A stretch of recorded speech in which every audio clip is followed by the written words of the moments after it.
Coach, wala na bang pag-asa maglaro ka? Sa kondisyon ka pa eh. Kanina, sumali ako sa practice. Tanungin doon sa mga bata kung anong ginawa ko sa kanila. Hindi, joke lang. Hindi, joke lang. From time to time, I'm joining, sumasali ako ng practice. We never know. I'm part of the lineup. I think I'm part of the injury list. So, yeah. So, we'll see kung it depends on the management, no? But for now, I'm not focused on that. But my rights is with Magnolia now. I saw the final lineup that we submitted the other day, and I was in the injury list. So I have a chance. So my chance. But we'll see. Again, it's a hard. Basically, it's gonna be a hard decision for me also because, siyempre, nagko-coach ako at the same time naglalaro. I think there's only one person can only do that, and it's Coach Sunny. No?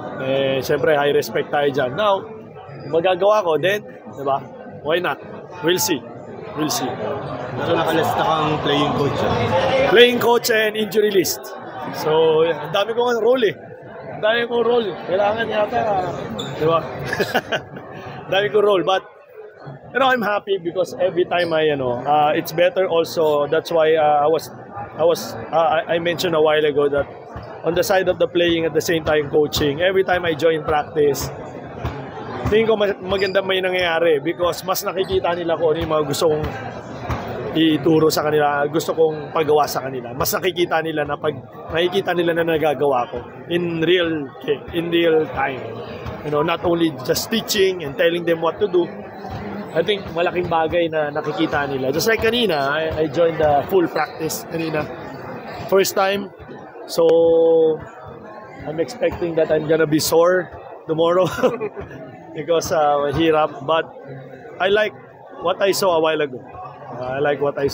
In practice. We're progressing. I think kung yun ang tatanong sa akin, our team is progressing. Every day we're getting better. The young players, our new players are adopting the system right away. So, and I don't have any problem with my team. They've been together for so long, and I think the teamwork is not gonna be an issue. So, yun. Ilan na shoot mo kanina? Ilan na shoot? Hindi ko alam eh. Ang dami. Hindi ko nabilang eh. Hindi, joke. Hindi, joke. So, yun lang. I mean, from time to time, ginagawa ko yun. So, but I just want to be ready. Baka minsan sabihin, we never know what's gonna happen. Jody Vance yan, nakabalik eh. Diba? So, there's a lot of chance. Hindi pa naman nag-retire. I didn't mention naman dun, hindi ko naman minention na nag-retire ako eh. Diba? This is a statement ko. I just said, my piece, playing under Ginebra. So, yun lang naman.